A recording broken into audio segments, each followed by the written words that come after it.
This is the Body Wise podcast. Thank you for joining Laura and Christina for another intimate exploration of collective wisdom.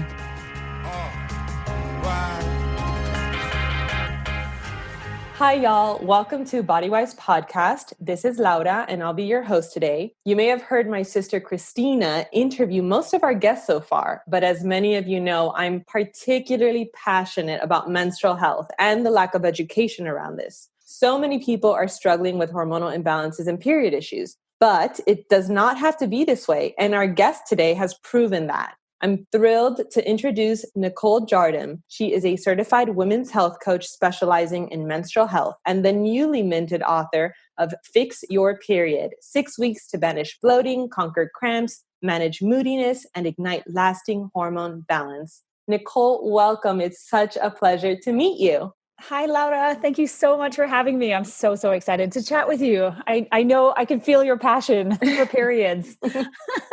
Yes. Oh my gosh. Absolutely. It's my favorite topic ever. And I love that the work, yes, which is why I love the work that you do. And actually, I purchased your book on April 28th when it was released, and it hasn't arrived yet, but I'm anxiously awaiting it. Thank you. And I'm just so excited to get it in my hands. And I'd love to hear a little bit about it in terms of, when you were going to put this together, what was it that you wanted to offer your readers, and how do you sort of do that in this book? Thank you for asking me that, because I really had to think about that in the beginning. And, I was saying this to you before we started recording, that it's been a year and a half process, at least. I mean, possibly almost 2 years, because I started writing the book proposal long before I actually got the book deal, you know the drill. So yeah, it was one of those things where I remember thinking, I really wanted to write this book for my 21-year-old self as much as I did for all of the women who've come to me over the years in, various stages of hormonal disarray. And for me back then, I had been on a multi-year odyssey is what it felt like with my period, because I had really painful, heavy, irregular cycles for as long as I could remember, since I was about 14 or so. My periods were really heavy and painful to the point where I'd be missing school. It was so disruptive to my life. Couldn't get out of bed sometimes. I was constantly had multiple towels on the mattress, that kind of stuff. And that went on for years. And I finally saw my mom's gynecologist, who immediately put me on the pill. And that felt for me like my period panacea. That was my silver bullet. And I was like, okay, great. I don't need to worry about this anymore. But then what started happening is I had all of these symptoms from being on the pill that no one could explain. And I remember just seeing doctor after doctor. I went and did a colonoscopy, and then I did, I went to the dermatologist because I had melasma all over my face. And then I saw another gastroenterologist, and he was just like, yeah, you may have Crohn's disease, so like it just went on and on, like rheumatoid arthritis, because I had joint pain from my lack of estrogen, just my lack of hormones. So it was a disaster. And needless to say, I had no answers. I did not have the information about how my body worked or how the pill worked to even make the decision to make changes, because I just didn't know. So that for me was sort of the impetus for doing this work and then writing the book, because I know that there are millions and millions of women who are in this same place or in some sort of similar situation who don't feel like they have any choice but to take birth control or do some kind of surgery to address whatever it is they're dealing with as it relates to their menstrual cycle. Wow. Yes. That whole experience you just described, I feel like I have heard from so many women who have struggled and seen multiple specialists, have so many symptoms, are suffering, and they're not getting any answers. And it's so defeating and disheartening and infuriating. I could not agree more. Yes, I could not agree with you more. I'm incredibly frustrated by it, because what happens is this narrative becomes our story. We embody it, and then we start to think that we're broken. We can only be fixed by a doctor or some kind of pill. And, there's really no hope. So we may as well just suck it up and deal. And I'm so over that at this point, because I just feel like we need to decide for ourselves that there are other options. And there are, and finally, they're so widely available now. But it requires us to make a decision before anything else. And that is, we're going to be open to a different possibility for our health and our lives. And Nicole, you mentioned in your story when you were going to all these different specialists, how there was a missing piece for you was you didn't really understand the way that your cycle worked. So not having that information, and I feel like that is one of the root problems of this like just massive experience, that we are not educated about our bodies and our cycles. And this is a huge knowledge gap. I mean, is it something that you see often with your clients? Is this something that you think is like coming up consistently for the people that you work for? It's like, where do I begin? Yes. Okay. So I was that girl. I'll tell you this. I was definitely the girl who would go to the doctor and make up the date of my last period. I had no idea when my period was. And I didn't care. I did not think that thing had anything to do with my overall health. And as a result, it really bit me in the ass. Yeah. Obviously, no idea. And so when we think about this, like when you keep women or anyone really in the dark about a certain topic, whether it's their health or how finances work or whatever, we're constantly going to be looking outside of ourselves for the answers. We're never turning inwards to figure out solutions because we have no idea what's normal and what's not. We have no idea how this system even works. So as a result, our doctor says, well, you have to take this birth control pill because this is the only solution to your heavy periods, your painful periods, your PCOS, your endometriosis, your adenomyosis, and I could go on and on and on. The pill for every ill. It's ridiculous. And we are at the point where I think that women are demanding a different way, a new strategy, a different approach, because we cannot continue on like this. It's totally unsustainable. It's insane to me that a woman's fertility is basically the only thing that is important. So women, I hear this countless times. I go to the doctor. I'm having spotting for 10 days before my period. It's really disruptive. I feel like something's wrong. Doctor says it's fine. Or take the birth control pill. Or, like they have PCOS and they go to the doctor. The doctor says, okay, take the birth control pill. And, you want to have a baby? Don't worry about that. We'll figure that out when you come off the birth control pill. It's just incredible to me that our fertility is really front and center, and our well-being and our hormonal health are always on the back burner. That's never taken into account. It doesn't matter. As long as we're a vessel for a baby, then that's all that matters. And that infuriates me because apparently women are not supposed to feel good the majority of the time. Like it's just really frustrating that I see it all the time. And which is why I think that the work you do is so impressive in terms of finding the root causes of these hormonal problems, really looking at the whole body system of these women instead of just addressing the symptoms. So my question to you is, where do you usually start with women when you're trying to help them on their hormonal journey?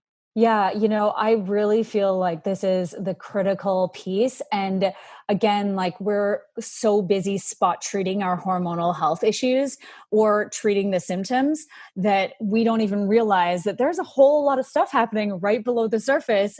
And that's what's contributing to the symptoms that you're experiencing. And so you have to dig a little bit deeper, a few layers down, to find out what's causing it in the first place.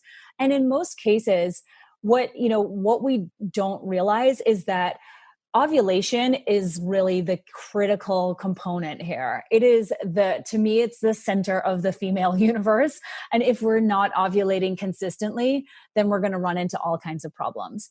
And the reason one might not ovulate consistently relates to nutrient deficiencies, gut-related problems that are causing said nutrient deficiencies, any kind of external stress that's, impacting our lives. And then internal stress too, like ongoing inflammation, or like I was saying, gut health issues, liver detoxification problems, autoimmune diseases, low thyroid function, things like that.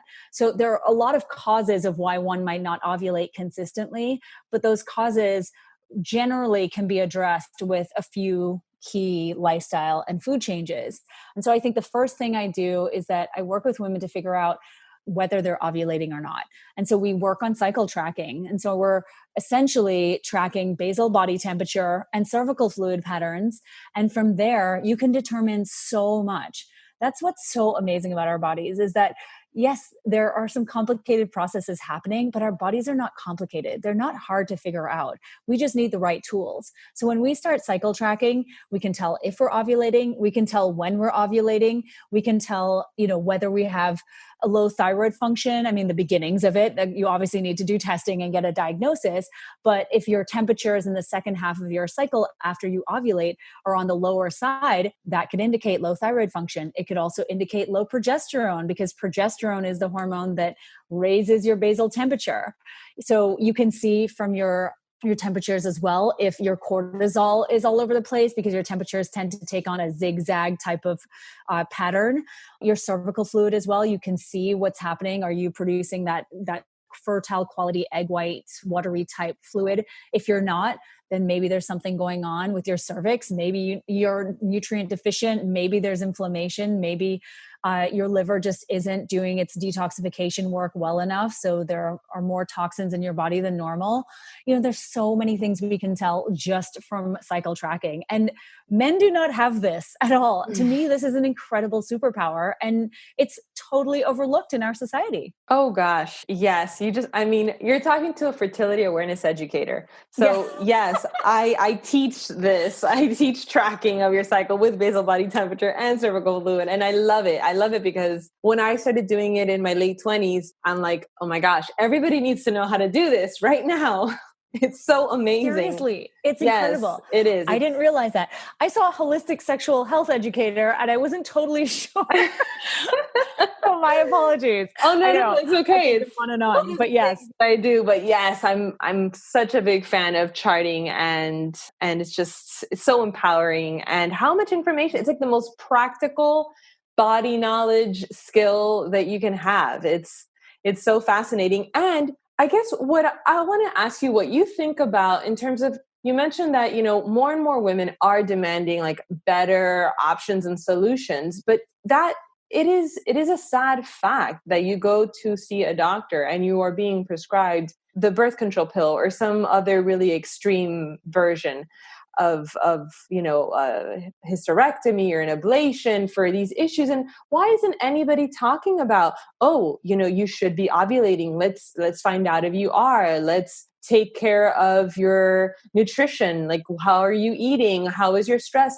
Nothing is being asked around that. And nobody is prioritizing the health of your menstrual cycle, even though it's been declared a fifth vital sign. Like, where is the medical community on this? Why aren't they catching up if they're supposed to be the experts? Oh, I feel like that's $1 million question. I would say that I just really think that it comes down to the fact that medications sell. And, possibly convincing, this might be controversial, but convincing women that their bodies need this, that we're somehow inherently broken and we need to, whatever it is, be on the pill or some other form of medication to function optimally is, there's a lot of profit in that. And I think there's a lot of profit in disempowerment, because when you know your body and you know how you respond to certain things and you understand your menstrual cycle, there's just a lot of power. And I just think there's a lot of power in that, generally speaking. And so I think that if we have a whole generation of women who are completely disempowered and don't understand how ovulation works or how their menstrual cycle works, generally speaking,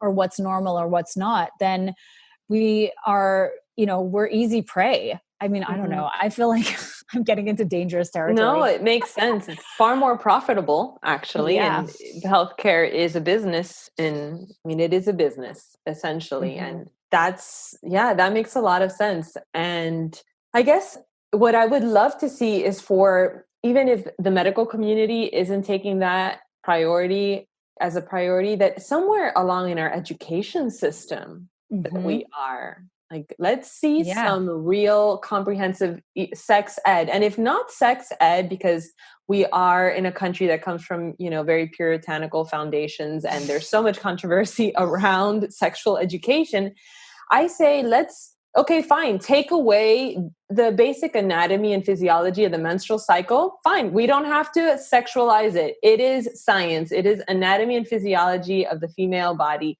Let's teach it. can that be done? I mean, I think it's a responsibility of the education system to teach that science. Oh, totally. But I do think that the responsibility also lies on parents. And I think one of the bigger issues that we have, like you said, we do live in a really puritanical society. I mean, when you think about the fact that in the Netherlands, that sex education, well, appropriate sex education is taught from before kids even get into primary school. I think they start at age 4.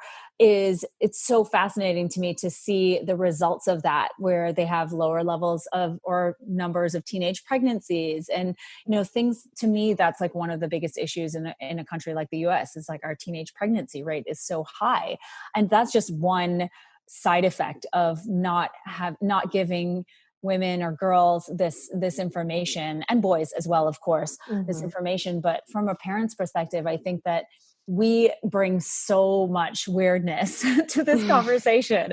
There's so much stuff that we hold on to around our bodies and our sexuality and our menstrual cycles and periods. And I think that, in talking to a lot of my friends recently who all have had kids in the last 5 to 7 years, and their conversations with them are just hilarious to me, because their kids bring this stuff to them and they're all like, okay, I'm making a really great effort to not be weird about this and not be freaked out when they ask me these questions. And I think that's what we really have to do. We have to take our own preconceived notions about all of these things and our own narrative about it, and remove that in these conversations with kids. I had the funniest conversation with a friend the other day, and she said that she'd left a tampon in the toilet. She was about to flush, and her 3-year-old came in, and she's like, "Mom, there's lava in the toilet."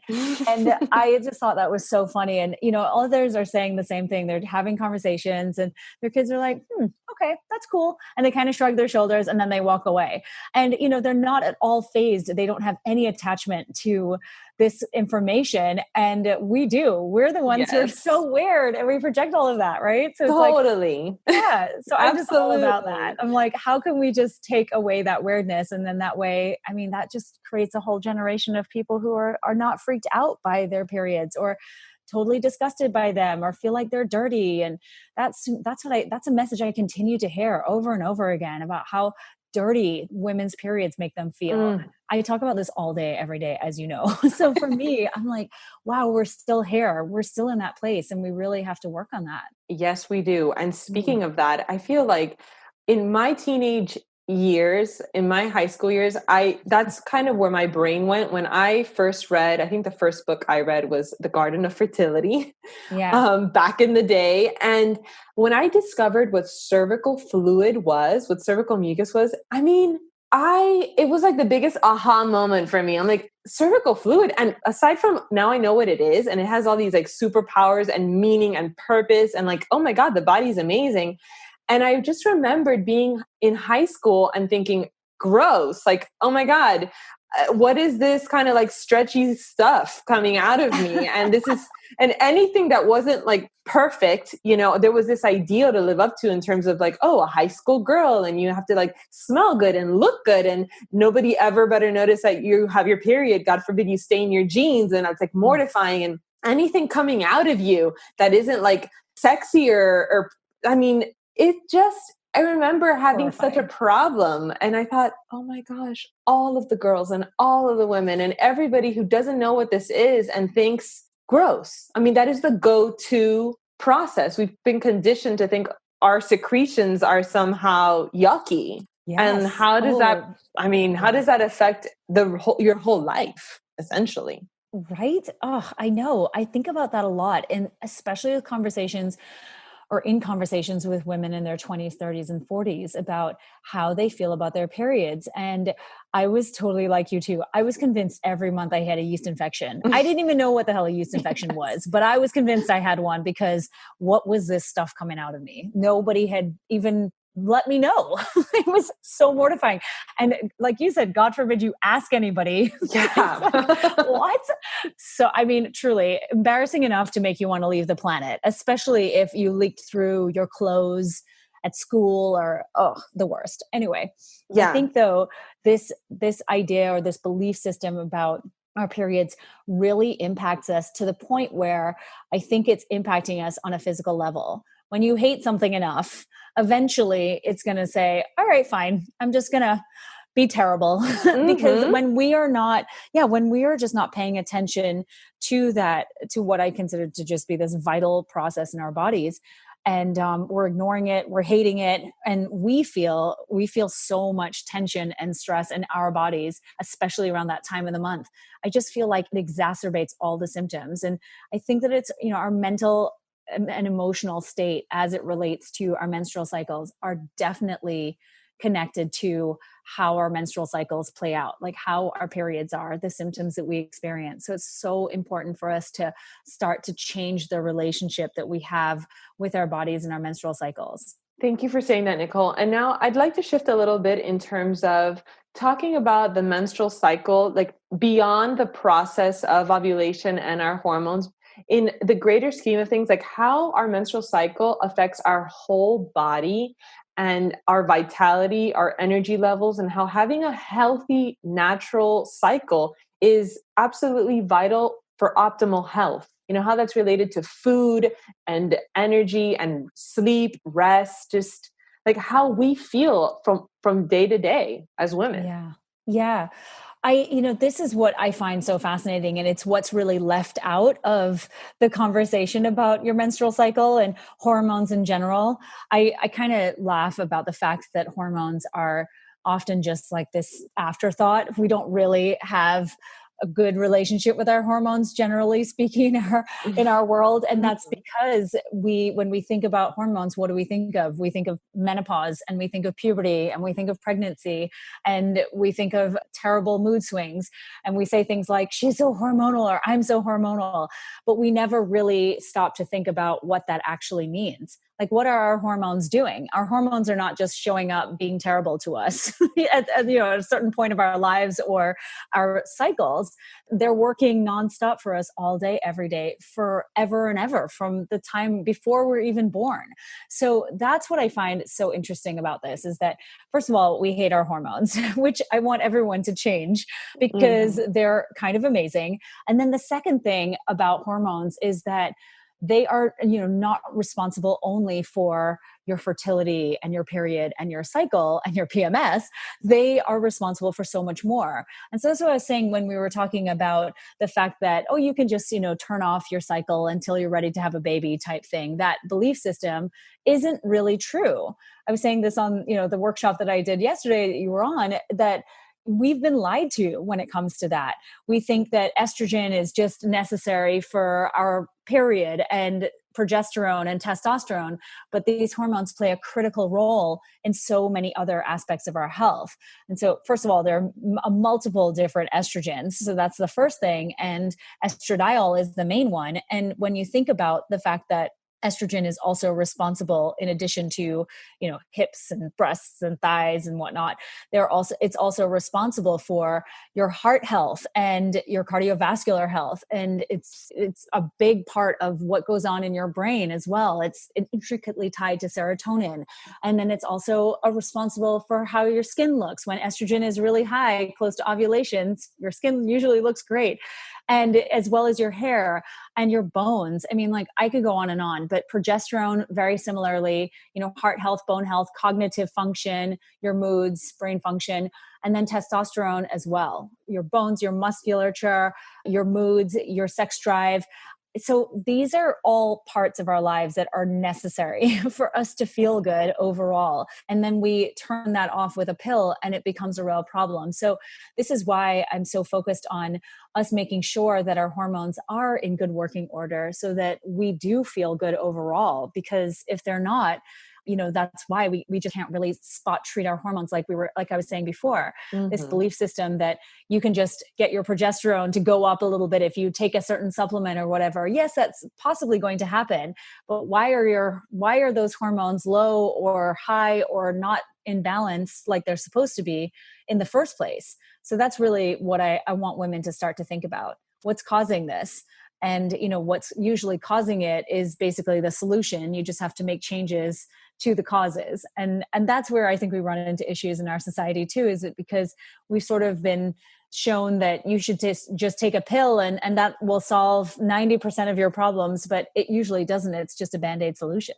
Absolutely. I think that people have also just been trained to look for solutions that are just one remedy, one pill, something that they can do to address that one thing that's bothering them. Yes. And they want that easy route. Unfortunately, it's not usually going to be the sustainable route. Right? Oh, I Yeah. would love the easy route. All of you guys. Yeah, Totally. of course we would. Of Of course course. we would. And one of the things that, one of the things that's coming up a lot in terms of some of what I'm reading lately is, gut health. The gut, also known as the second brain, is just coming up more and more on everybody's health and wellness radar. And a lot of people who are experiencing gut issues and discomfort, and somehow it seems to be linking more often than not with period disturbances. And Mhm. I feel like there's a little bit of lack of understanding there as well, in terms of just women who are trying to take care of their health and trying to spot treat sometimes and going to the doctors and not realizing that it isn't about trying to fix your period with just this one little hormonal treatment and then addressing your gut. Just how are they connected? Could you speak to a little bit about that? Oh, yeah, I would love to. I feel like the gut is obviously the connection to everything. So Mm. usually my boyfriend Hayden jokes about this a lot with me. He's just like, "Oh my God, you're going to talk about the gut now, aren't you?" Because it's always, he's like, not everything comes back to the gut. And I keep saying to him, actually, I'm so sorry, but it does. Mhm. And it's really annoying because if you have gut related issues, you kind of think, oh, how am I ever going to get over this? And, I talked about this in the book, and I've talked about this for years, this idea that you have to take things out to figure out what is actually causing problems with your gut to begin with. And I've been talking on Instagram as well about this recently, because it is such a huge connection to our gut, like between our gut and our hormones and how our ovaries function and whatnot. But the thing is that there are so many external factors now that are impacting our guts that just did not exist 100 years ago. When we think about the environmental toxicants that exist now in our environment, as well as certain foods that are just so problematic, and we know them, it's all the processed stuff that we eat, everything that comes in a package that's convenient and nice, all the sugar, the gluten, and then in addition to all of that too, just a complete assault on our microbiomes, to the point where we've reduced the amount of, or the diversity of our bacteria significantly in the last 50 years. And that's just so frightening. So of course, we're sort of fighting a bit of an uphill battle. And I think that it does take a lot of diligence when it comes to addressing gut related issues. And I think one of the problems that's overlooked for females in particular is that when you take the birth control pill, that can also impact your gut. So for me, I had chronic yeast infections while I was taking the pill, and I've come across multiple women who also have had that experience. So Mhm. that's a big issue that we keep running into. And so with regard to the gut, what I find so fascinating is a few things. The first is that as part of the microbiome, there's a subset called the estrobolome. And so this is the group of bacteria that helps to break down estrogen when it enters the gut or the intestine. And the bacteria in your estrobolome actually produce an enzyme called beta glucuronidase, which has the ability to convert, or what they call reconjugate or reconvert estrogen into its activated state. So that estrogen has come from your liver, where your liver's worked really hard to break it down and package it all up into deactivated estrogens, and then they are moved from your liver through your gallbladder into your gut. And from there, that's supposed to be removed when you go to the bathroom. So if you're constipated, that's a problem, because that gives that estrogen time to be reconjugated. And when it's reactivated, it can get out through your leaky gut lining, because your gut is actually meant to be a little bit leaky. So it can get back out and then recirculate in your bloodstream. And then you end up in this state of what we call estrogen dominance. So that's a huge issue. And then the other thing is that when the estrobolome is not healthy, there tend to be more of that bacteria that is producing the beta glucuronidase. So you can have higher levels of beta glucuronidase reconverting more estrogen than you would want. And then again, you run into this situation where you run into this estrogen dominance. On the flip side of that, you might have too little beta glucuronidase, and you may not be reconverting estrogen enough, and you may end up in a lower estrogen state. That's especially problematic for women who are not ovulating consistently, who are already in a low estrogen state due to being on the pill, or some other situation where they're just not ovulating at all. Maybe they have hypothalamic amenorrhea. So I find this fascinating. And I think that this is why we have to be taking into account all these pillars. It's your food, it's your blood sugar, your gut, your stress, your thyroid. And if we're not, then, the results that we see are going to be marginal, really, at best. Wow. Yes, absolutely. That's so important. Thank you so much for explaining that and really going through it. I think I'm a science geek, so I love all of that. And I think that it's just really important information to understand when you do speak to a healthcare provider, or you do consider what your symptoms are and what may be causing them. I think it's just very powerful to have that knowledge on hand. And when you speak about food and, just a nutritious and beneficial kind of dietary lifestyle around our periods, because we do read a lot about that. And, we do live in a world with like so much diet culture, and that's just, women especially are constantly bombarded with diets that are going to fix everything and just solve all their problems. And there's a lot of pressure on us for that. But, we haven't actually talked about a diet that's going to be beneficial to our menstrual cycle health and the way that we feel. And now when we say menstrual cycle health, I think it's just important to acknowledge that we're just talking about our general health and wellness. It's everything. It's like you said, it's going to affect not only our digestion, but serotonin, which is our, feel good hormone. So how our brains are processing, how we're digesting, our skin, our hair, our libido. And when it comes to food, because diet fads tend to be so extremist, and I think about a lot of people, we know what the West, like the general American diet is super destructive to our gut health and our periods. But more and more people who, let's say that I've spoken to in the paleo, keto world, or maybe doing intermittent fasting, and women are like trying to navigate that ancestral diet world. And yet they're still struggling with period issues. And one thinking, I'm doing this really good, healthy diet. What am I doing wrong? I mean, is that something that you ever come up against? Like women who have maybe taken that step in recognizing, okay, processed food's not so great. Now I'm doing super low carb, and occasionally I'm fasting and I'm working out and my period is all over the place. Like, why isn't this helping? Yes, I love this. And I think that this comes back to us looking outside of ourselves for solutions constantly, rather than trusting our own body wisdom and trusting that we are feeling the way we're feeling when we eat certain foods. Because I did this whole thing too. I did the whole low fat. I went vegan for a while. I tried the paleo diet. I've done it all. I've even tried the keto diet as well. And for me, I continually come back to this very simplified version of what works for me. And there's no label attached to it at all. And I really believe that is the case for a lot of us.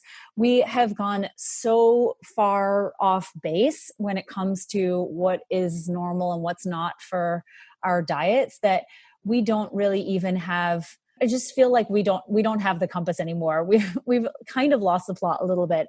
And the reason I say that is because women say to me all the time, like someone said to me today, so what about organic eggs? Do they raise estrogen in the body? This is the level of confusion that we're at. And we are asking these very nuanced, detailed questions about very specific foods. And what I keep saying about all of this is that, how do eggs make you feel when you eat them? Have you ever taken them out of your diet, reintroduced them, and how do you feel? Do you sneeze after you eat them? Do you get hives? Do you feel tired? Do you have a stomach ache? Do you have a headache? And we don't ever pay attention to the symptoms that we're feeling. I've had multiple women say to me, I'm on the keto diet and I've lost my period. Do you think it's the keto diet? Like, yes, it is 100% the keto diet. You are clearly not eating enough carbohydrates to ovulate consistently to get a period. And, and at the same time, I've had women who do the keto diet and they get their period back because they had major blood sugar problems. So it really comes back to our own unique physiology. And the sooner that we recognize that we do have a lot of the answers, it's just that the answers come in this language from our bodies that we were never taught to understand. We were never taught to read the signs from our bodies, and which is so apparent, as you well know, when it comes to fertility tracking and charting our cycles. These are symptoms that we are so not clued into. And so when we start to actually pay attention to how we feel rather than what everyone is telling us we should do, then miracles happen. You will start to be able to enjoy foods that are meant for you, because not every food is for everybody. I feel like we can look at all the studies and we can see what everyone else is doing and what all the experts say. But ultimately, if that thing doesn't work for you, and you will know based on how you feel and how your menstrual cycle is responding, then you've got to pivot and try something different. That is a beautiful thing. And it's really amazing to just recognize that it's the listening to yourself, the paying attention to your body and giving it what it needs. And just, that in itself is kind of like, wait, what do you mean? That sounds so simple. And yet, no, it's not, because we've been training to ignore our bodies and looking elsewhere, as you said, looking on the outside. The subtlety and the almost kind of like that beautiful relationship that you can develop with yourself if you just pay attention to yourself, which as women, especially as mothers, caretakers, people who bring community together, hold space for other people, the role of women over time that has been to take care of others and nurture others. And, there's the quintessential, guilty pleasures, or mommy's taking time for herself, or so-and-so is taking a vacation for herself, how it's like, you're lucky. How dare you take time to listen to yourself and to give yourself what you need? It's like, okay, I think that we're seeing that our bodies are not functioning very well under those circumstances, that we're breaking down, that we're experiencing diseases and chronic issues that like more than ever. So something's got to give, and it is giving. I think it's time to learn how to listen to body wisdom. It's like we have it. It's already here. And what an amazing world that would be if we all grew up knowing that from the beginning. That's all we had to listen to. Oh, yeah. Wouldn't it? Yes. Yes. And it would have saved me a lot of pain and heartache. Yes. All of us. Yes. So it brings me to my question for you in terms of what is your big vision for the work that you're doing and the impact you hope to have on the world? I know this is part of it. Absolutely. We covered a section of it. But yeah, in terms of Nicole Jardim, this is the work she's doing in the world. Tell me about that. I really think that more than anything, I just want women to have this information, and I want to see how it ripples out. Because what I have found in the microcosm of my work with very small amount of women over the last decade is compared to the amount of women who exist on the planet, is that they have gone on to create careers out of this work, or some of them have become vaginal steam practitioners, for instance.